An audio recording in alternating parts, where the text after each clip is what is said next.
Assalamualaikum warahmatullahi wabarakatuh. Selamat pagi dan semangat pagi anak-anak hebat Indonesia. Berjumpa kembali di kelas 3 tema 6 energi dan perubahan, subtema 3 energi alternatif, pembelajaran 3 bersama Ibu Sri Kandayani.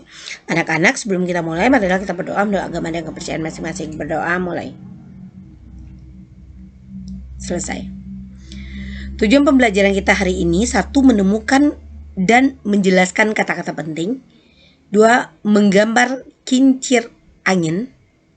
3. Menentukan waktu sebelum dan waktu sesudah dalam suatu kegiatan. Anak-anak ibu menemukan kata-kata, menjelaskan kata-kata penting. Ingat kembali informasi tentang energi alternatif. Anak-anak ibu, seperti yang ibu katakan kemarin, kita kalau tidak tahu dengan kata-kata baru, kita bisa melihat KBBI, Kamus Besar Bahasa Indonesia. Pada teks terdapat kata-kata penting, maknanya sudah kita ketahui, tetapi ada pula makna yang belum kita ketahui. Kata-kata penting itu maknanya dapat kita temui dalam Kamus Besar Bahasa Indonesia. Kamu juga dapat bertanya kepada guru atau orang tuamu. Energi air. Pernahkah kamu pergi ke bendungan atau waduk? Air yang ditampung di dalam bendungan atau waduk mempunyai energi potensial yang besar. Pada suatu bendungan sungai, air yang jatuh dari bagian atas bendungan akan menghasilkan arus dengan kecepatan yang tinggi. Saat tiba di bagian bawah bendungan, keadaan ini dapat dimanfaatkan untuk menggerakkan turbin yang memutar generator, akan dihasilkan energi listrik. Oleh karena itu diperlukan arus air dengan kecepatan tertentu. Maka hanya sedikit tempat di dunia yang memenuhi syarat untuk dijadikan tempat pembangunan pembangkit listrik tenaga air atau PLTA. Ini waduk ya anak-anak. Bendungan, kata-kata barunya turbin, generator. Anak-anak ibu, ada bendungan, ada potensial, ada generator, ada turbin. Nanti tugasnya anak-anak ibu cari di Kamus Besar Bahasa Indonesia. Atau tidak, tanya kepada orang tuanya.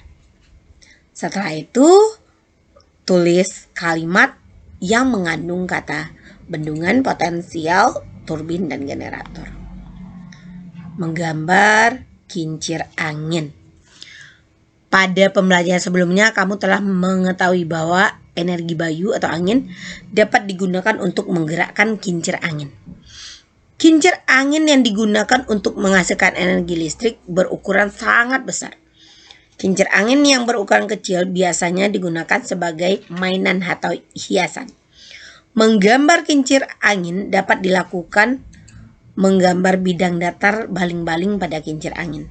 Setelah itu kamu dapat menghias kincir angin dengan warna yang kamu sukai. Bagian badan dan baling-baling kincir angin juga dapat kamu hias dengan warna dan motif tertentu. Kombinasikan unsur gambar seperti garis, bidang, dan warna dengan tepat supaya gambar kincir angin yang kamu buat terlihat indah. Ini mungkin dia membuat bisa dengan kertas origami, bisa dengan kertas lain, bisa dihias ya. Itu cara membuat gambar kincir, nanti akan kita praktekkan ya. Selanjutnya, menentukan waktu sebelum dan waktu sesudah suatu kegiatan. Anak-anak ibu, kita dapat menentukan waktu sebelum dan waktu sesudah dalam suatu kegiatan. Perhatikan berikut ini. Waktu sebelum sama dengan waktu sesudah kurang lama waktu. Waktu sesudah waktu mulai tambah lama waktu. Saat menghitung waktu sebelum dan sesudah, kamu juga harus memperhatikan hubungan antara waktu.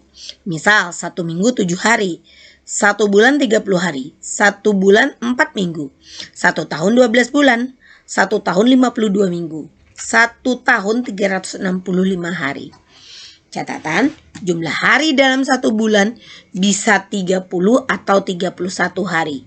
Khusus di bulan Februari 28 hari dan 29 pada tahun kabisat sekali 4 tahun. Perhatikan contoh berikut. Tanaman jarak pagar dikenal sebagai salah satu sumber energi alternatif. Tanaman jarak dikembangbiakan dengan bijinya atau dengan cara stek. Bila dikembangbiakan dengan biji, maka dilakukan pembibitan terlebih dahulu. Ayah Fitri ingin melakukan pembibitan tanaman jarak dan biji pada tanggal 10 Januari 2019. Ayah Fitri menanam biji jarak ke dalam polybag yang sudah disiapkan.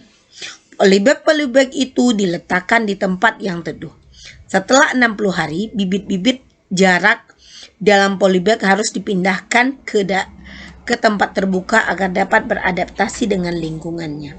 Sambil menunggu masa tanam tiba, tanggal berapakah bibit jarak itu dipindahkan ke tempat terbuka?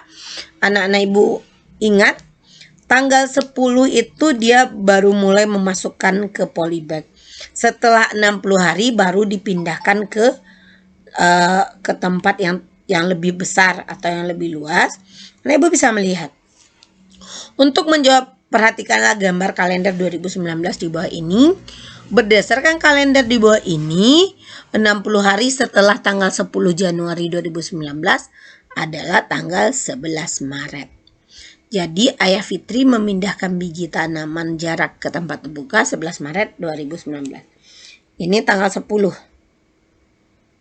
60 hari setelah tanggal 10. 1, 2, 3, 4, 5, 6, 7, 8, 9, 10 berarti ya. Berarti ini 60 hari setelah itu di tanggal 11. Terima kasih, semoga anak-anak ibu paham.